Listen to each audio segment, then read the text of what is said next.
Have you ever wanted to do something and no one was around? You called your friends, they were busy, they were out of town, you called your family, you even called your next door neighbor, no one. And you found yourself in this predicament. There's something I really, really want to do, but there's no one around to do it with. What do? You know what I do? I do it anyway. Hi, welcome again. My name is Rose, and welcome to Starting After 60. These are 4 things I have no problem doing by myself. It's always great when there's company, the right company, of course, but when there's no one around, I really want to do it, I'm going to do it. Number 1, I love going out to eat.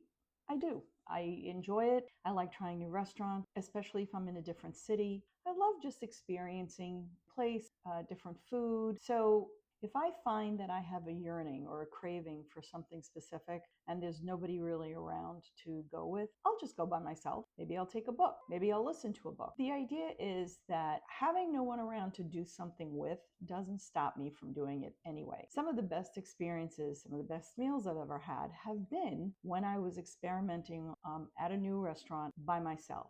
And then I could go back and tell the people that I care about, hey, you know what? I just ate at this place the other night and the food was amazing.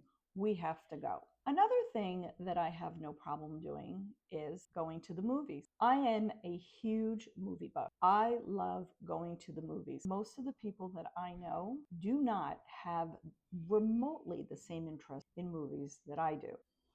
I'm a big Avengers fan, don't tell anybody. But seriously speaking, when the Avengers series came out, I would go by myself. My friends thought I was crazy. None of them had any interest in seeing any of those movies. I thought they were amazing fun. And whenever they premiered or whenever they were out, I would go to the theater and it would be me and a bunch of 14-year-old boys. Sat in the back, but enjoyed it all the same. No one cared whether I was watching this movie by myself or with other people. It was an experience, and I would do it again, and I do it. Um, Recently, I saw Project Hail Mary. I had read the book was amazing, and I couldn't wait to see the movie. And when the movie came out, again, no one wanted to see it because my friends have different tastes than I do. So I went anyway, and I laughed, and I cried, and I loved it. The next thing I love doing, even if it's by myself, is going to the theater.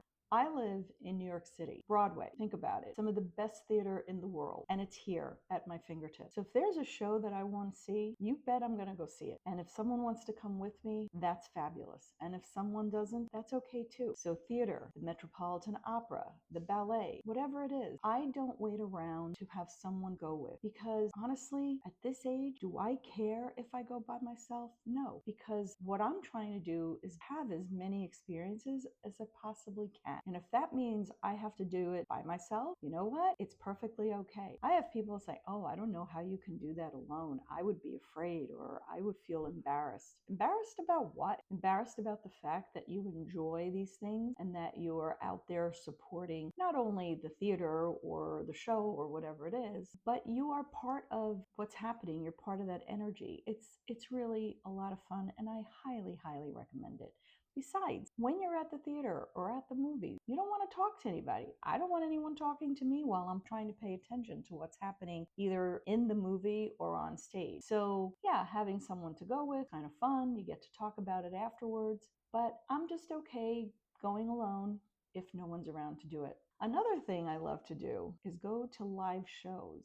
Now, there are lots of theaters in New York where there are concerts and stand-up comedians. And last year, something really, really cool happened. There is a quite famous comedian that I'd been following for probably 10 years. Back when he was on one of those shows that introduced new comedians, and maybe he had, I don't know, a 10 or 15-minute stand-up routine. And I thought this guy was so damn funny. And he just has this very dry delivery about the most mundane things. And it just spoke to my sarcastic side. And I just thought this guy was amazing. So I would catch him on TV whenever he was around. And last year, the week of my birthday, he happened to be playing at Madison Square Garden. Couldn't find anybody to go with me. Anytime I asked, hey, do you want to see, this particular comedian. They all looked at me like, who's that? And I'd be like, oh my God, how do you not know who this is? He's here. Let me send you a YouTube clip. This guy is hilarious. He's so funny. Now I'll pass. So they didn't want to go. The day before the show, I went on one of the, ticket sites, and there was this one solitary seat on the floor around the stage, just one. And it was less than what it would have cost me to purchase a ticket 3 levels up, because it was just this one random ticket. So I snagged it, and it was probably one of the best experiences I ever had. I get to Madison Square Garden probably, I don't know, 45 minutes to an hour earlier than I needed to be there. I was like, I have to make sure that this seat is correct and I didn't just get scammed. I didn't get scammed. It was correct. And when I sat down, I was the only one in my row, and I could literally, well, I couldn't touch the stage, but it was right there. I was the second row in from the stage, and it was just, I was dumbfounded. I was like, I cannot believe I just scored this ticket for this much, and I'm sitting on the floor. And while I was sitting there, this gentleman came over, and he was wearing a lanyard, so I knew he was part of the tour. So he said, welcome to the show. How do you know about, the comedian? And I said, oh, I've been following him for years. And as I was looking at this gentleman, I realized, oh my God, this is his dad, because his dad does a stint in the show. And I said to him, you're his father, right? And he said, yes. And we had the loveliest chat. And I'm sitting there saying, I cannot believe this. I scored this amazing ticket. I am 2 rows from the stage, and his dad came over and just started chatting it up. I mean, that's his job. He goes around chatting it up with people. But think about it. If I hadn't gone, I would have never experienced that. Well, we weren't supposed to take pictures, and I snuck in a couple, of course.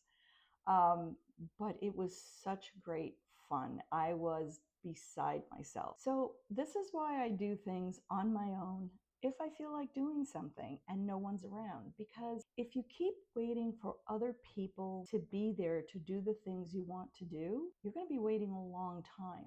Now, does it happen that sometimes, yeah, you can coordinate and different people can come with you, but don't wait on people to do what you want to do. If I had waited, or if I had decided not to go because no one wanted to go, guess what? I would have missed one of the best live shows. Can you imagine being at the Garden, Madison Square Garden, on the floor? It was just remarkable. I was on such a high. So these are experiences that I want to have continuously in my life. I love my friends. I love my family, but I'm not going to stop and wait for other people just because I don't want to do it by myself. So you know what? I suck it up. If I want to go try out a new restaurant, I'm going to be there, get a table for one, have my book, have my meal, and enjoy the experience. If I want to go to the theater by myself, I will do that. If I want to go see a live show, I will do that. There are so many experiences to be had, so many. And part of it is the understanding that time, we don't know what's going to happen tomorrow, in an hour, next week, or a month, or a year from now. But when you have that opportunity to do that thing you really want, there is no time like the present. So at this age, if someone wants to look at me and say, oh, I feel sorry for that person, you know what? They haven't asked me how I feel about it. I don't feel sorry about it. I am ecstatic that I have the capability and the fortitude to go out and do these things on my own. So if you're ever afraid, if you ever feel weird, believe me, no one's paying attention to you. Go do what makes you happy. Have that experience. Don't wait for someone else, because that opportunity may be lost forever, and you don't want that to happen. I don't want to have any regrets. So this is why I do things on my own when I feel like it. On that note, I want to wish you a good day. Now, if you'd like to join me for other videos, please hit the subscribe button at the end of this video, and I hope to see you soon.